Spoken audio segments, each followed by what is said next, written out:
Oh my gosh, bro. I asked for one thing. I asked for just one simple thing. I had one request coming into the WWE draft. Just one. I've said it for not only the last couple weeks, not just the last couple months. I've said it for the last couple years. And I know, I'm just waiting. There's going to be people in the community that say, oh no, the draft was a success. They addressed the big things. Right? They made changes to the roster. Now we have fresh matchups on Raw, fresh matchups on Smackdown, new title feuds, new rivalries, new stories, a new chance for Vince to fix what was wrong. Guys, this is the Legit Shoot podcast, but as always, the show sucked. And the podcast will be better than Monday Night Raw. It's that simple. I had one request coming into the WWE draft this year. Anybody that's watched me for any, amount of time knows what that request was. I asked, simply, WWE merge the tag team divisions. Merge the Raw and Smackdown tag team divisions and make them one. Make them one. You already don't have enough teams. You already don't have enough people on your roster. You have injuries. You've released superstars. You've broken up many tag teams over the year. Many. And then you just make random pairings and expect everything to be better. Right? When a tag team champion has nobody faced because you have nobody in your tag team division, what do? You just pair two random superstars together, and bam, you expect that's going to fix all the problems.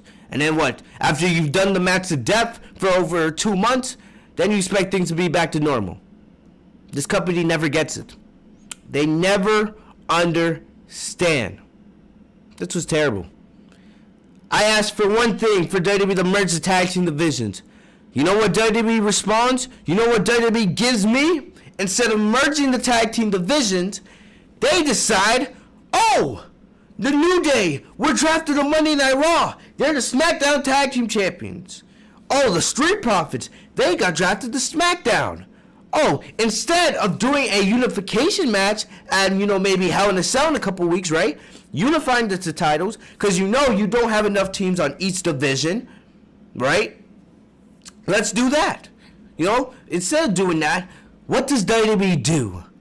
I thought for a second, they were just going to make the Raw Tag Team Championships the new SmackDown titles, and the SmackDown titles the new Raw Tag Team titles. So the blue belts would be on Raw, and the red belts would be on SmackDown. No, instead what WWE does is they decide to have the New Day and the Street Profits flip-flop titles.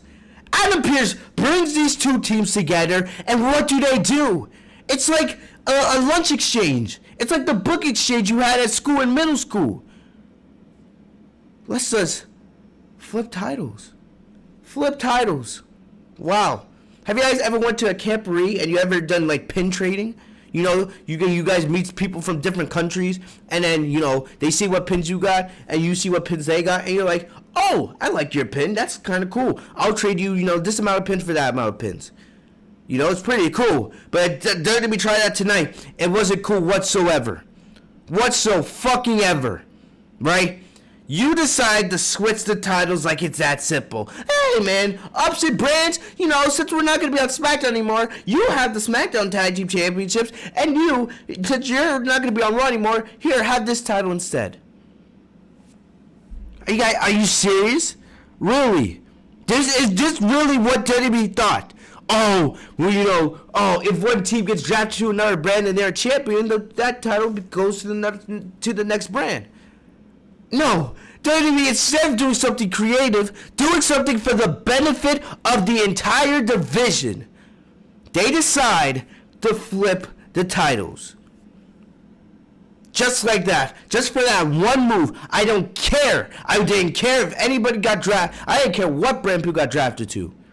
After that, my care for the draft, my care for the show went off the window. Because you guys have been watching me know I've been saying this for months.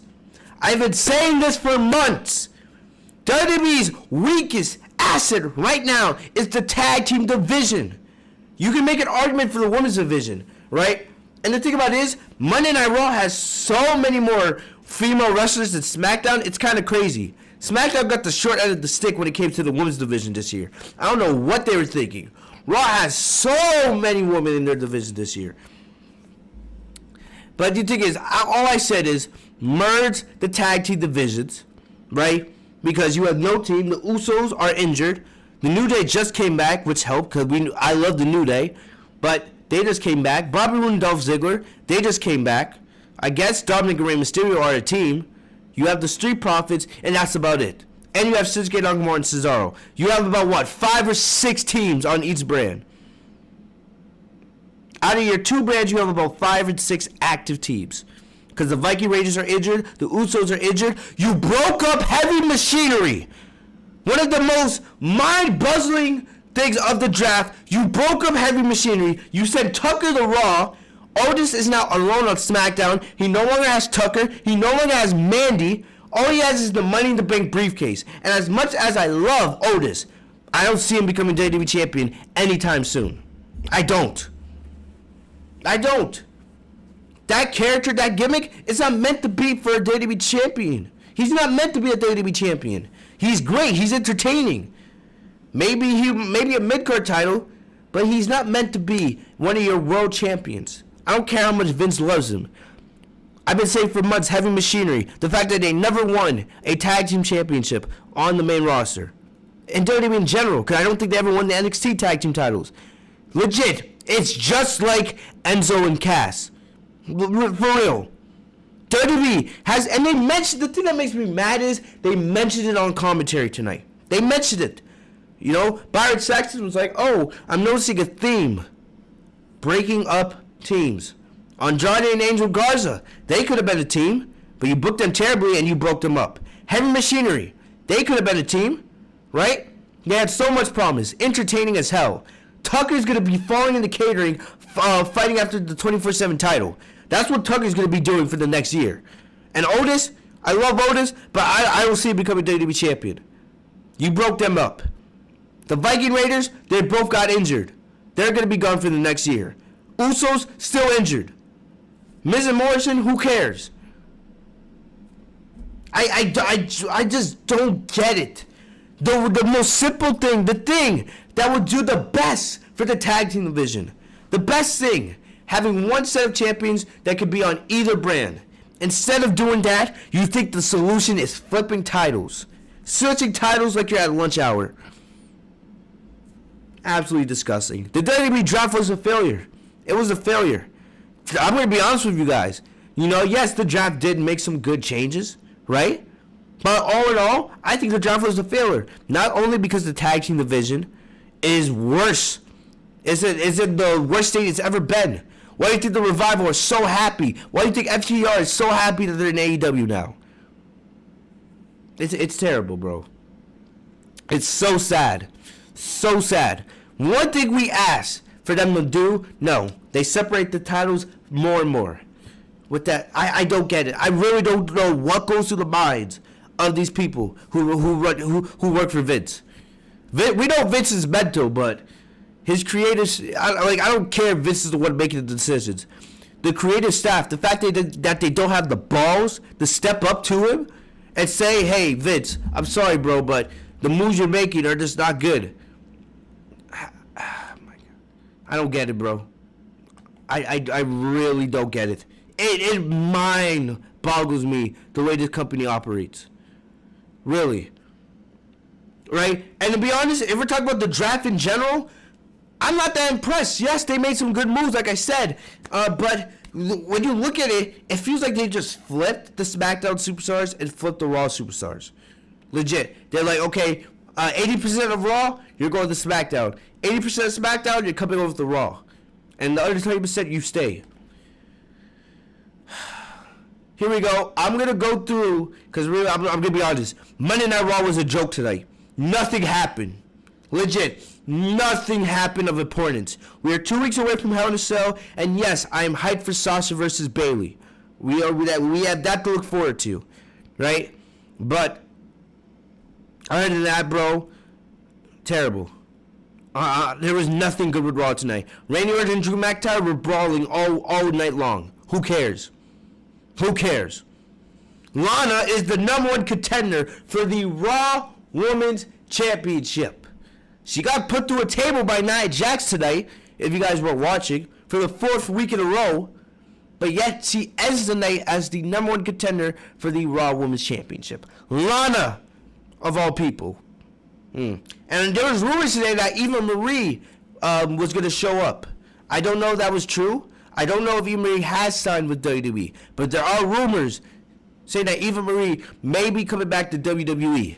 And I thought we were going to see her tonight. I thought Eva Marie was going to show up as a special guest appearance in the Battle Royal. I thought she was going to win it. But instead, they went with something even worse than Eva Marie. They went with Lana. I don't get it. I don't get it. But like I said, nothing happened on this show today. We're still gonna talk about it because that's what we do. That's what we do. This is the best podcast in the IWC because I am your tribal chief, legit boss. But let's go through the picks real quick, just so for if you guys didn't watch Raw, so you guys know who went to each brand. There was 30 superstars.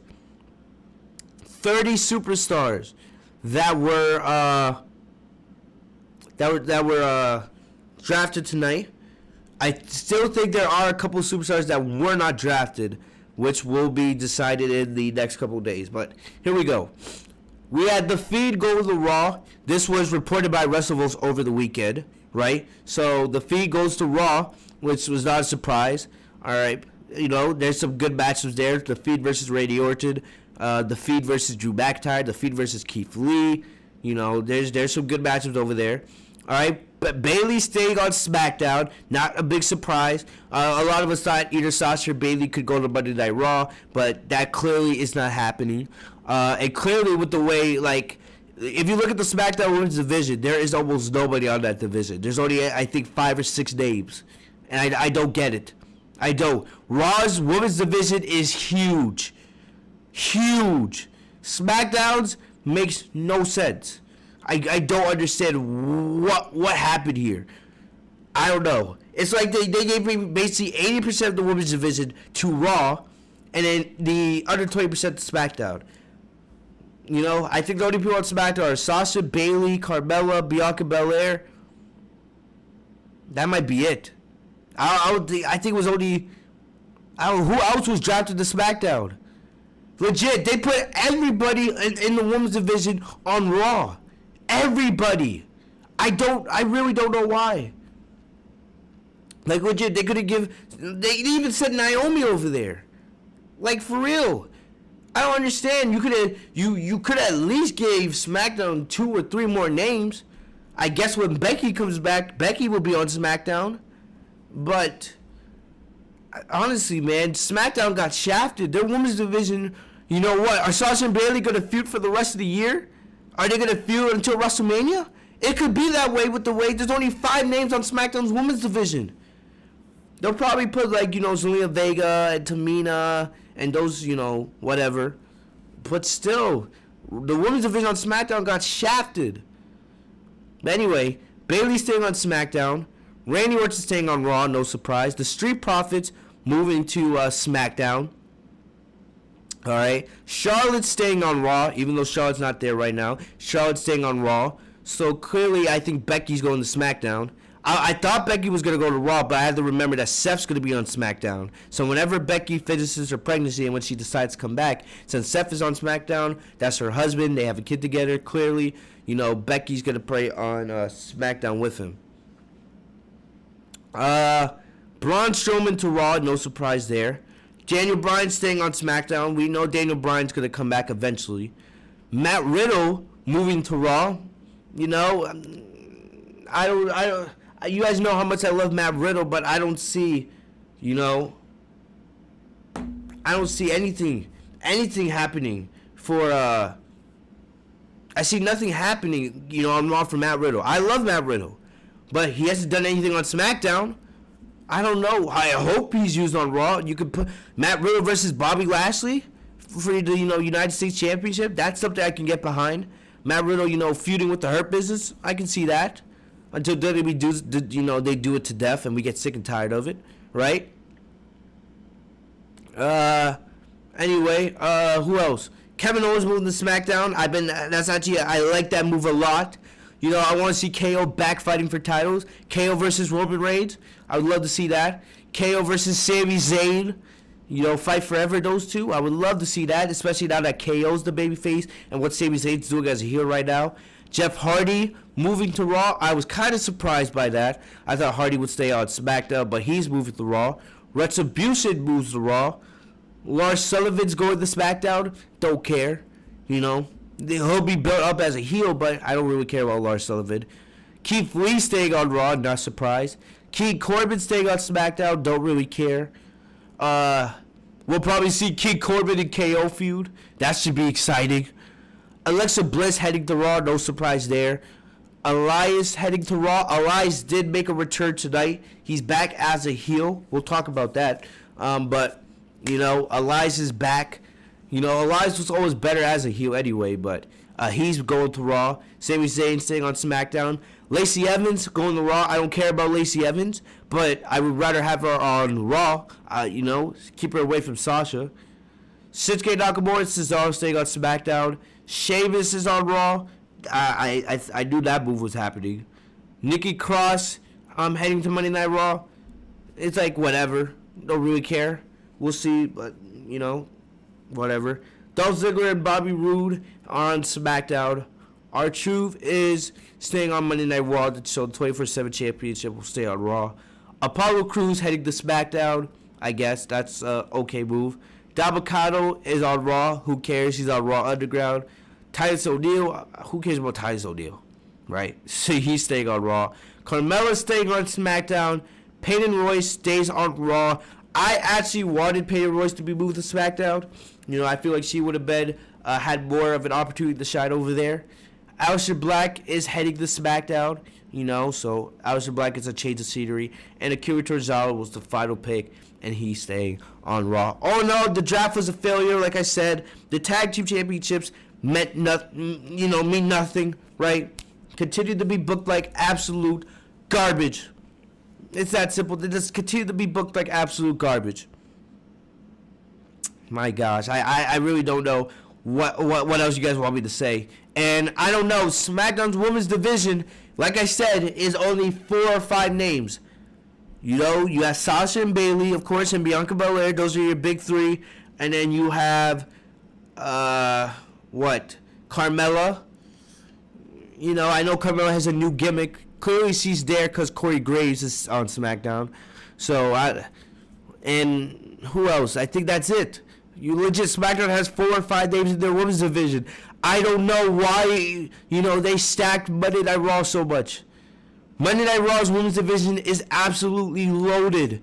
You have Asuka, you have Charlotte, right? You have Alexa Bliss, you have Nikki Cross, you have Lacey Evans. And even though I don't like these names, it's like whatever. They still have, at least they have a lot of volume to their division. They have Shayna and Nia, right? The tag team champions. They have Peyton Royce, they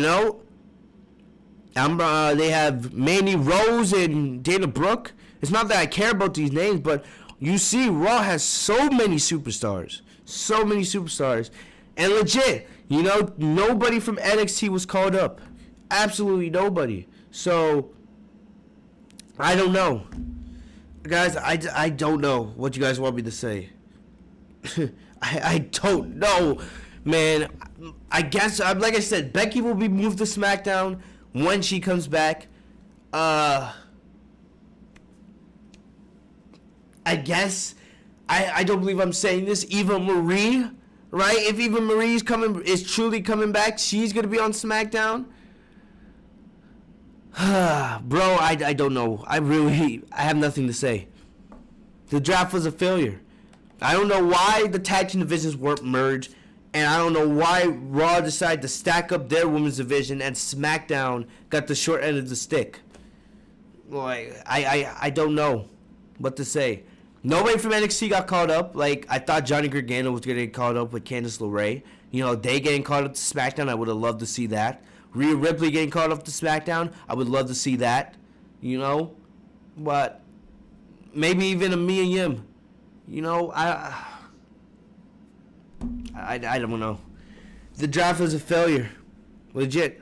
And sadly, I don't really have anything else to say on the draft, so we have to sadly get into Monday Night Raw tonight. This show was a complete failure. Outside the draft, there was nothing good on the show. Mind-boggling, you know, garbage. This was, oh my God. You know, like, you guys could see it. I don't even really want to do this review, guys. I really don't. I'm going to try not to go an hour. If I could talk about the draft a little bit more, I would. But I don't have anything else really to say. Just that it was garbage and it was a failure. But Drew McIntyre and Randy Orton, we know they will be fighting at Hell in a Cell for the WWE Championship. It was pretty simple. Randy Orton came out. They've done this with Randy Orton now, and I know I love Randy Orton, I love Drew McIntyre, but you guys know I am sick and tired of this feud. They made it a point to mention that this was the first loss. You guys remember last week when Randy Orton hit Drew McIntyre with the RKO and pinned him. They made it a point to mention I'm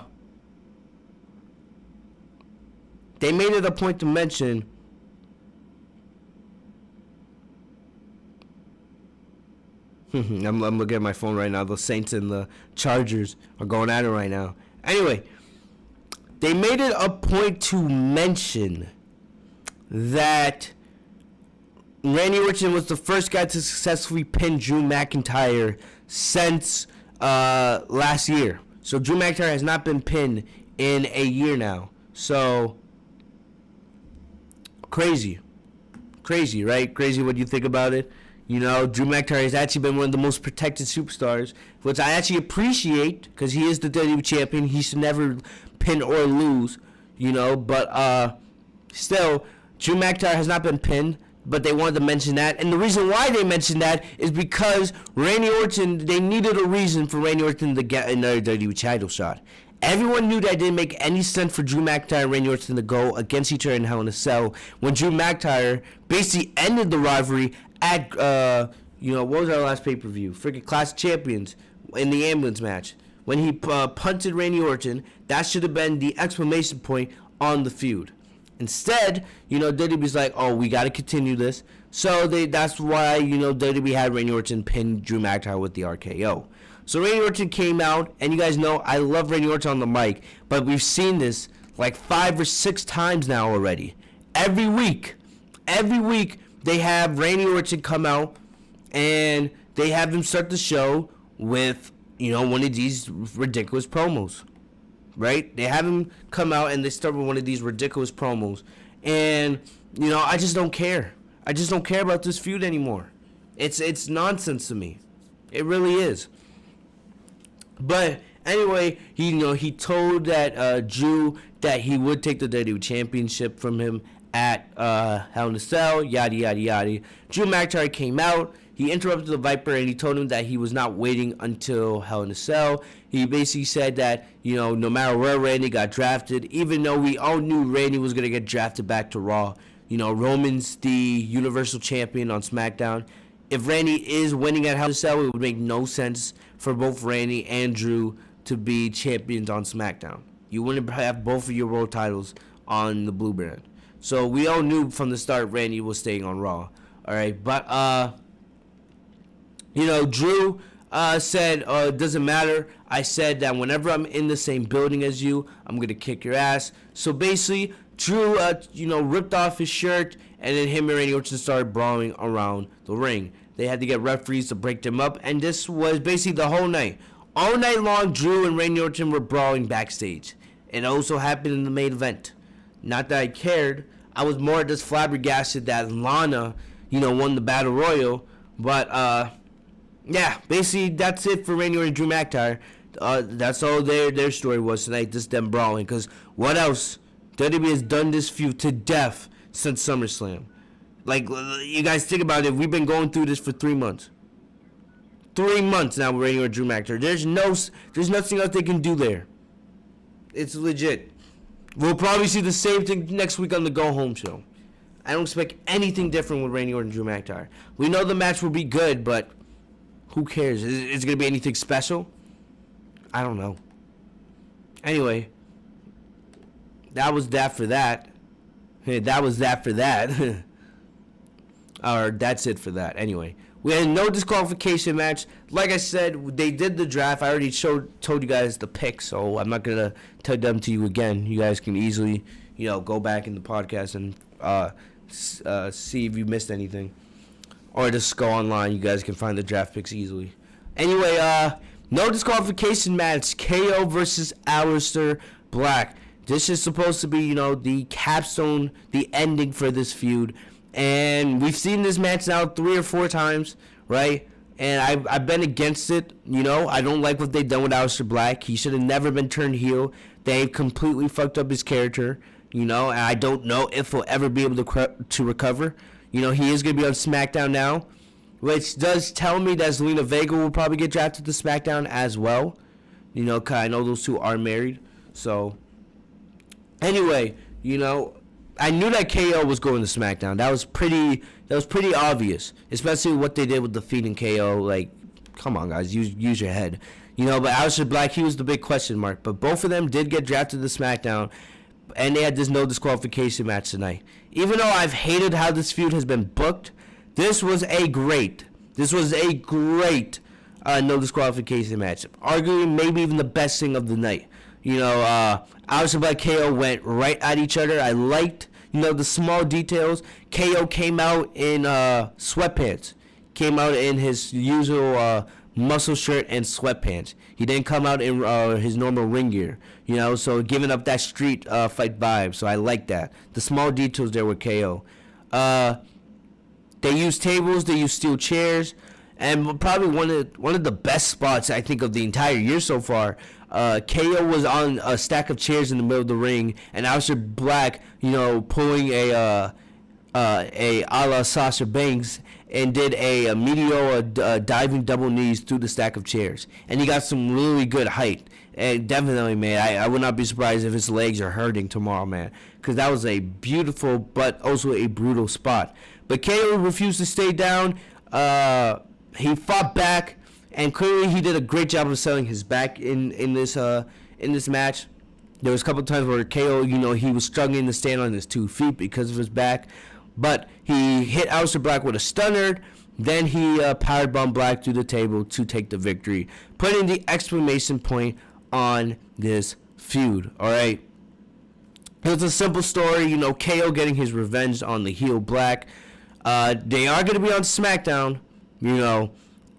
So I would not be surprised if WWE continues this, but it doesn't make any sense. This is the end of the feud. Move on to something else, right? You can move on. Maybe have Aleister Black go after Rey Mysterio, or have Aleister Black go out after Dominic, right? That could be something.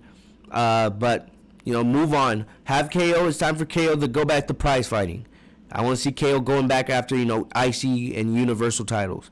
I want to see the prize fighter back. You can keep KO as a babyface, but I want to see him used better. We'll see, but we'll see what happens. Aleister Black, like I said, you can have him feud with Rey Mysterio and Dominic. That could be something that's next for him. It just sucks because you made all these changes to Aleister Black, and he looks worse. He honestly looks worse at the end of the day. He doesn't look any better at the end of this. And that's just me being that's me being brutally honest. He doesn't look better coming out of this feud. He looks worse. And I don't know if he'll ever recover. It's just sad how much WWE fucked him up. Anyway, we had Miz TV. Miz TV, they are on Monday Night Raw. Yippee, so excited. Miz and Morrison. I actually like John Morrison. Miz, not so much. Anyway, Mandy Rose and Dana Brooke were their guests. Miz took credit because he said he took credit for not only getting Mandy Rose on Raw, but also being able to get Tucker from Raw. So now Otis is all by himself. His best friend's no longer there, and his girlfriend are no longer there with him on SmackDown. All right. Basically, Miz and Morrison, they asked Dana why would she team up with somebody like Mandy Rose after she saw personally on SmackDown what happened between Mandy and Sonya. Oh, now that I think of it, when Sonya comes back, Sonya could be on SmackDown. So I know right now SmackDown's women's division, it doesn't look that strong, but now that I think of it, if WWE plays this correctly, there's some really good things that they can do. Raw's women's division is stacked. Like I said, they have Charlotte, they have Asuka, they have Naomi, which was a huge pick. They have Alexa Bliss, Nikki Cross, Lacey Evans, Peyton Royce. They have Shayna Baszler, Nia Jax. Asuka, if they want, they can extend Asuka's title reign all the way to WrestleMania. For real. Because Asuka has so many new challengers and new opponents, right? But, on SmackDown, now that I think of it, I don't even think Peyton Royce and Ruby Riott were drafted tonight. So they could be put on SmackDown. Like I said, SmackDown has potential to have a really good women's division. You have Sasha, Bayley, and Bianca as your head honchos, the top dogs. And then, now that I think about it, you have Carmella, Sonya Deville. You keep her on SmackDown when she gets back. Becky Lynch will probably be on SmackDown since Seth Rollins is her husband. You put Ruby Riott and Liv Morgan in there. Like I said, now that I'm thinking of it, SmackDown's women's division, it has potential. Has a lot of potential at the end of the day if WWE books it smart. But hopefully somebody from WWE's listening to me. Anyway, moving on, we get back to, Miz TV. We saw basically Dana and Mandy, they defended each other to Miz and Morrison. Then Natalya and Lana came out, right? And basically, Natalya and Lana, they did their same old, TikTok, social media crap. They were mad that Mandy and Dana were the ones that were invited on Miz TV and not them. This eventually led Natalya slapped the shit out of Mandy. These two started brawling, and this would lead to a tag team match later on in the night. Mandy Rose and Dana Brooke got the win later in the night. All right, basically, Rose hit the bicycle kick, and then Dana Brooke connected on a Swanton bomb, and that's how Mandy and Dana got the win here. Not that I care. Who gives a shit? I think this is the third time that we've seen this match in the last month. So WWE really knows, they really know how to bury something to death. All that we do know is that, it looks like Mandy and Dana, they are being built up for a tag team title opportunity, so we'll see where that goes. After the match, Natalya did say that she was done with Lana. I don't know. I don't think Natalya got drafted tonight, so who knows? Maybe Natalya gets on SmackDown. So I know I freaking ripped the draft a little bit earlier, but now that I'm thinking about it, if WWE wants to, if WWE plays their cards correctly, like I said, SmackDown can have a decent women's division. And there's no excuse for them not to have a good women's division, especially with Sasha, Bayley, and Bianca Belair running stuff over there. But anyway, back over to Miz TV. Miz TV, after the brawl between Mandy, Dana, and Natalya and Lana, which led to the tag team match, which we just talked about, they tried to restart Miz TV with John Morrison being the guest. And what happened here is Lars Sullivan comes out. I know I didn't do a SmackDown review, but Lars Sullivan is just another name in a long list of big men who WWE tried to convince you is going to be the next big thing, and we know that they aren't going to be the next big thing. Tell you guys that right now.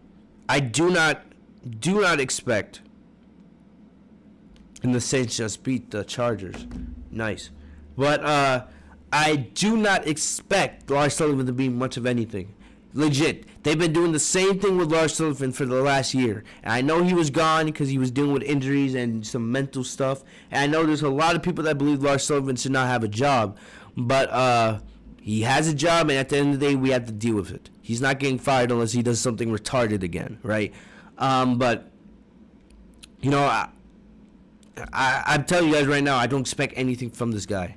How many, you know, we know Vince is, you know, horny for big men. You have a guy that's, you know, over 6'5", right? And Vince gets horny right away. And he tries to push him to the moon. How many times do we have to see Lars Sullivan come out and destroy somebody? We've seen it so many times. The guy has no direction. They have no clear path for him. None. It reminds me of Nia Jax when she first got brought up to the main roster. Like Braun Strowman when he first got brought up. Like who gives a shit? Who gives a shit? Anyway, guys, you know, Lars Sullivan, he came out, destroyed Morrison. Miz, you know, being a heel, cowered away. Miz Morrison, they won't have to deal with Lars Sullivan anymore because Lars did get drafted to Smackdown. But still, who gives a shit at the end of the day? Who get? Like I said, I'm gonna keep saying it. Who honestly cares? I don't think Lars Sullivan's gonna amount to anything. Legit, they're gonna have him just keep doing the same thing. He'll probably face I know that Lars Sullivan's supposed to face Jeff Hardy on SmackDown, but still, bro, who cares? He'll probably be facing jobbers in the next couple weeks. Next up, speaking of Jeff Hardy, Seth Rollins came out to give his final address as the Monday Night Messiah, because we all know Seth was drafted to SmackDown. A new era. Seth said a new era is beginning, but it's the end of an old one. Seth's been on Monday Night Raw since he was brought up with the Shield. You know, he's made, you know, some SmackDown appearances, but he's always been a full-time Raw superstar. You know, he's won Universal titles. He's won the WWE title. He's won the Raw Tag Team titles. He's won the United States title. He's won the IC title. And he won all those titles while being on Monday Night Raw. And even though we can talk about how bad, you know, some of those reigns were, especially the Universal title reign he had last year, still, you know, he's been on Raw for many, many years. And you can make an argument. You can make an argument that Seth is one of the greatest superstars in the history of Monday Night Raw. You know, he's had some amazing moments, you know, while he's been on that show. And I'm not, you know, trying to sit here and sing Seth Rollins' praises. I'm just giving you guys the facts, you know. But Seth did come out. He said he was glad that he was leaving for Friday Night SmackDown to start a new era. But he was sad that he was sad that Rey Mysterio and Dominic also got drafted to SmackDown. We all know that Buddy Murphy he got drafted to SmackDown as well. You know, he said he was sorry for leaving the fans wounded with his departure, even though he was getting booed out the building. He told the Red Brand that it could not possibly recover from losing him because he was a leader and the face of Raw. Jeff Hardy arrived to make a statement. And he said that, you know, Raw will be in good hands with Jeff Hardy. Then Rollins was like, whatever. And, you know, Rollins, even though he was a little annoyed that he got interrupted, he really didn't care. He walked out. You know, he said that Hardy would be facing Lars Sullivan on SmackDown this Friday in his farewell match to SmackDown.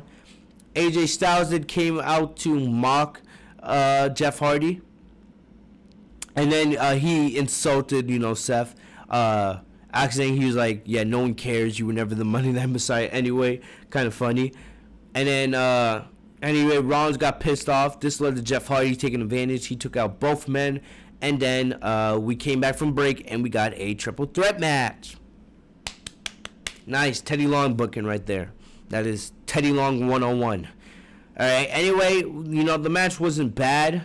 You know, it's Seth Rollins, Jeff Hardy, and AJ Styles. You're not going to get a bad match, especially with Rollins and Jeff Hardy, two of the best in the world. So it was a good match, but, you know, didn't really care here.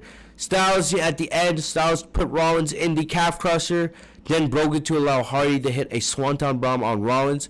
So then after Rollins hit the swanton bomb, Styles threw Hardy out of the ring, tried to get the pin for himself, but Seth kicked out. But out of nowhere, Hardy came back into the ring, hit a twist of fate on Styles, but before he could make the pin, Elias made a return and got the win for AJ Styles. AJ Styles being the heel here took advantage of the situation, and so Elias is back. So I'm not excited about this, really. I don't care.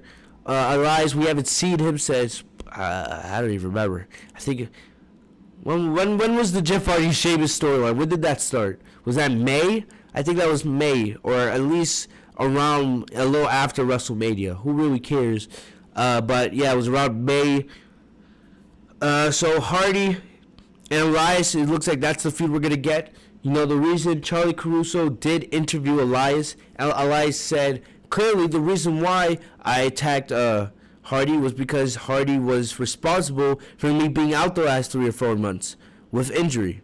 Because Hardy got drunk and, was in a car. Even though, some person texted me, let's go F, Howie Downer.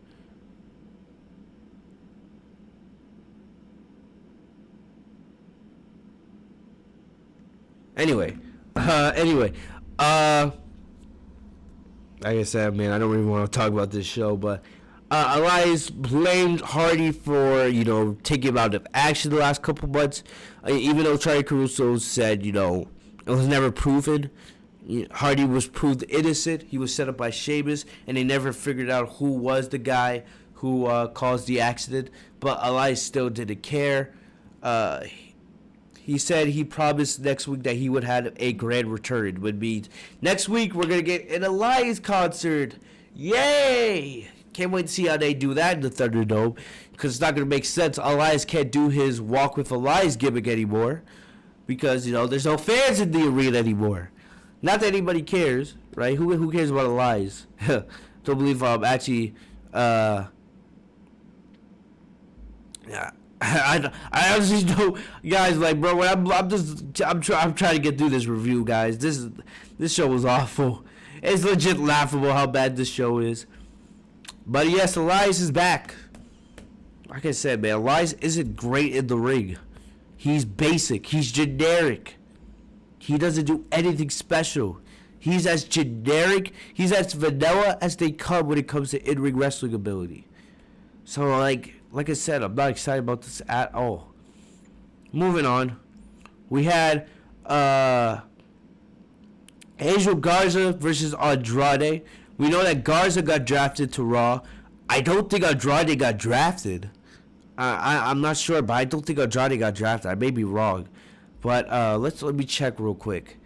The fact, if Andrade did get drafted, he'll most likely stay on Raw. Like, I want to say Andrade would go to SmackDown, but Charlotte is on Raw, so Andrade would clearly stay on Raw with him. But yeah, I'm looking at it. First, yeah, Andrade was not drafted. He'll stay on Raw, but yeah, it tells you WWE has a lot of talent, right? They have shitloads of talent that they don't know how to book, but still. The fact that somebody like Andrade didn't get drafted and is now, technically a free agent is absolutely crazy. Absolutely crazy. Oh, and I forgot to mention that Mickie James is also on SmackDown, so I guess that's a positive, right? Don't make me laugh. Don't make me fucking laugh. Mickie James on SmackDown. You guys are funny. Anyway, back to what I was saying. Andrade versus Angel Garza. Another tag team that they split. Right? I would have rather them stay on Raw and actually be built up to maybe go up against the New Day. Because right now, the way I look at it, I don't think there's any team on Monday Night Raw that's taking those titles away from the New Day. Unless the Hurt Business. But we'll see. But for some reason, they had Zelina Vega on commentary for this match. Even though, like a month ago, Zelina Vega, walked out on Garza and Andrade, ending their association. But she kept reiterating that she was done with both men after tonight. I expect Zelina, like I said, Zelina's probably going to be moved to SmackDown anyway. But basically, Andrade wanted to make a statement to Zelina. I don't know why. And Garza just wanted to get the win. And while Andrade was too busy taunting outside, Garza was able to get a win with the wing clipper. So that's what Andrade gets for being an idiot. And after the match, the Fiend. And the thing is, I know there were some people that were confused. Is the Fiend babyface? Is he heel? I think he's babyface. Like that's what WWE said. They said he was gonna be babyface, but I don't know. I can't tell because now with Alexa Bliss, it is confusing. But afterwards, the Fiend did show up, and so did Alexa Bliss. Alexa Bliss showed up in the middle of the ring.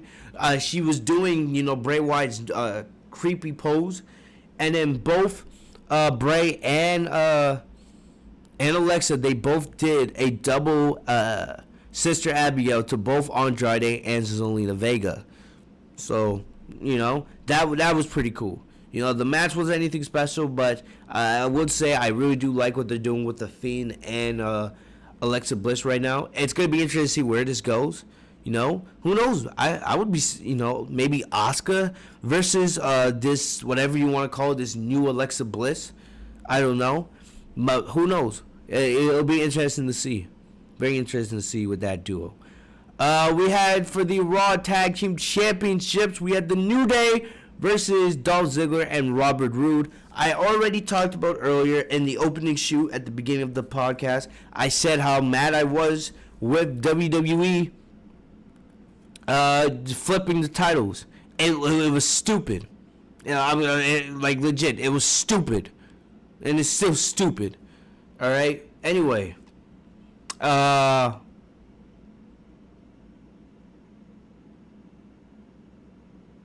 trying to look through these notes, bro. There's nothing to mention. The match was good. Like we knew it was gonna be a good match. It's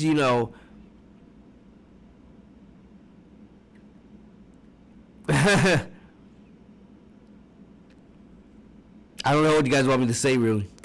The match was good. It's the New Day and Bobby Roode and Dolph Ziggler. Of course it was a good match. And yes, it's good to see Xavier Woods back. It's good to see that he hasn't lost a step and he's still the same after tearing his ACL last year. But, it just angers me. It really, truly angers me that WWE, the one thing I asked them to do, and they didn't do it.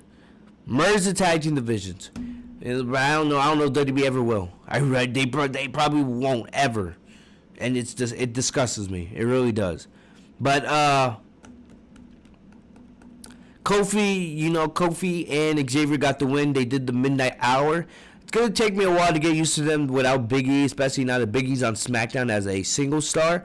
But still, we'll just have to wait and see what happens going forward with the New Day. Like I said, there are some feuds for the New Day. Retribution. That could be interesting, even though the way Retribution has been booked has been absolutely garbage. They had promise at the beginning, and WWE just absolutely fucked them up. But we'll see. Also, the New Day versus the Hurt Business. That could be interesting as well. I know Roode and Ziggler got drafted to SmackDown, so we won't see that anymore. But, hey, WWE's tag team division will continue to suffer. Continue to suffer, bro. Who cares? It's sad. Really is sad. Anyway, we had Ricochet versus Cedric Alexander. This was kind of interesting because Ricochet confronted the Hurt Business, right? And we know Apollo's on SmackDown now. Ali's the leader of Retribution. So finally, after all these months, since WrestleMania, it's been the Hurt Business going up against Apollo, Ricochet, Ali, Alexander before he joined, which was a great move. But, finally they're ending this nonsense.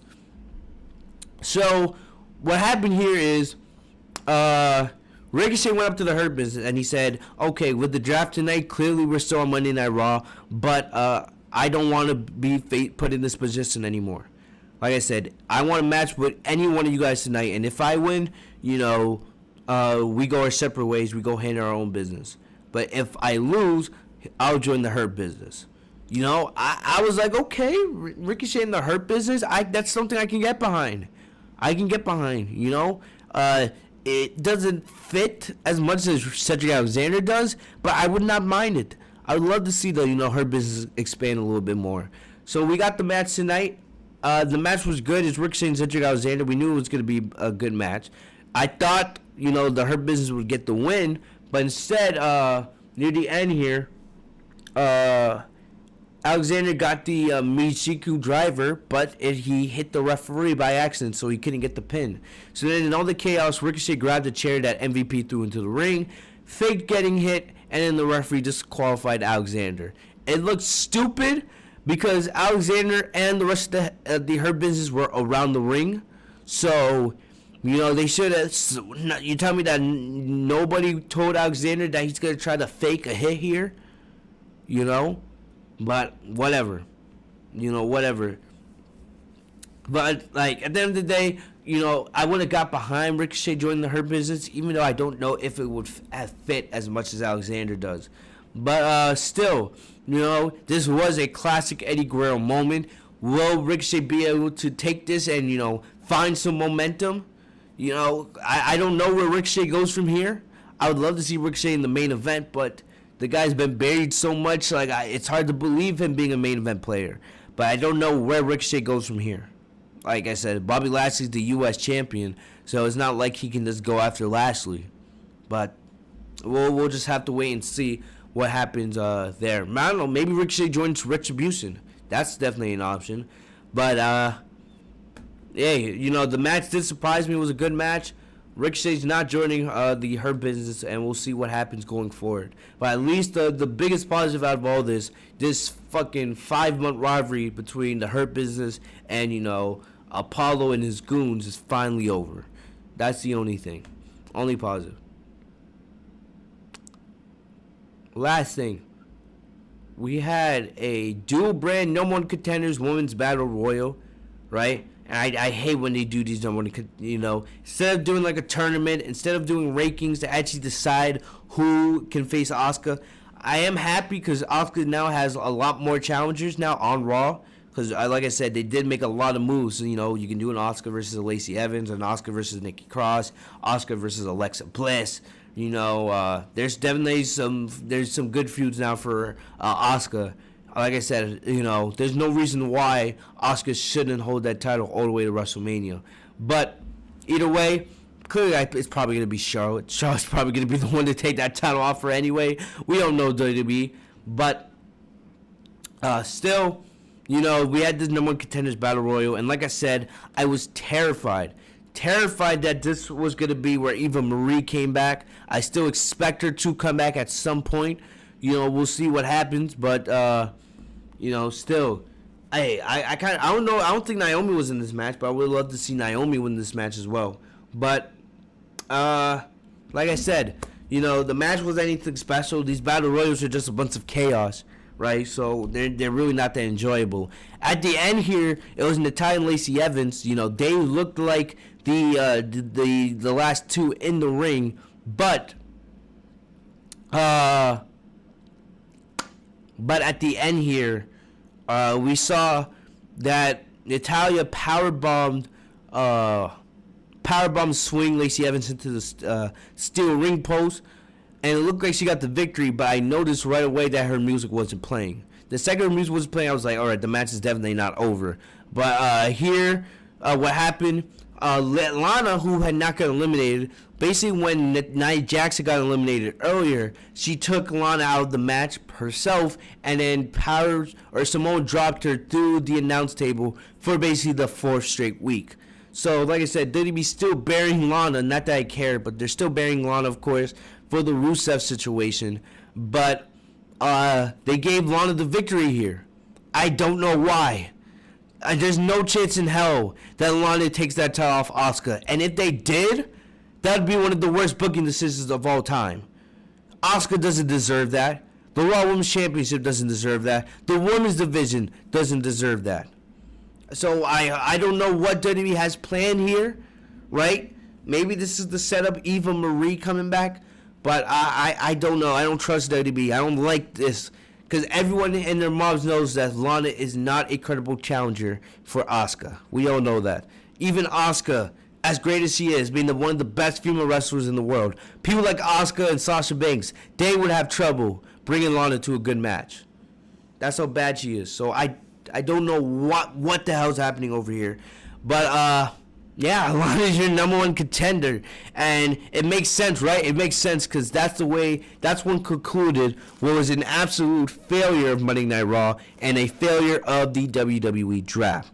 The draft was a failure. Like I said, the tag team division, just off that decision alone, this was a failure of a draft, and you're not going to be able to convince me otherwise. I do think that the women's divisions on both Raw and SmackDown do have promise, right? But, we'll just have to wait and see what WWE does here with Asuka and Sasha and Bayley and all this other stuff going forward, all right? Let me know in the comment section down below what you guys thought of Night 2 of the draft. Leave a like on this video. Let me know in the comment section. Thumbs up, thumbs down. Was the draft a failure? Was the draft a success, all right? Other than that, guys, that's all I got for you guys today. Thank you guys for hanging out here on the podcast, sticking with me, no matter if you guys were in the stream or listening on demand. As always, guys, you guys are awesome. Make sure to stay safe and healthy, guys. Like, comment, subscribe if you guys are new to the channel. Enable notifications by clicking the bell next to my name, Fitz TV, so you guys are notified every time I post a new video. May have some extra content this week, but I'm not sure. It is like an anime week on the channel. If you guys have not been noticing, I have a lot of anime videos coming out. So, I don't know. Maybe we'll have an extra podcast if something comes out. Maybe not. We'll just have to wait and see how the week goes. As always, guys, thank you guys for all the love and support. You guys have been amazing. I'm going to get out of here. Make sure to stay safe and healthy, y'all. Make sure to follow me on social media. As always, if you guys want to communicate me about anything. Hopefully, you guys continue to do well. See y'all later, guys.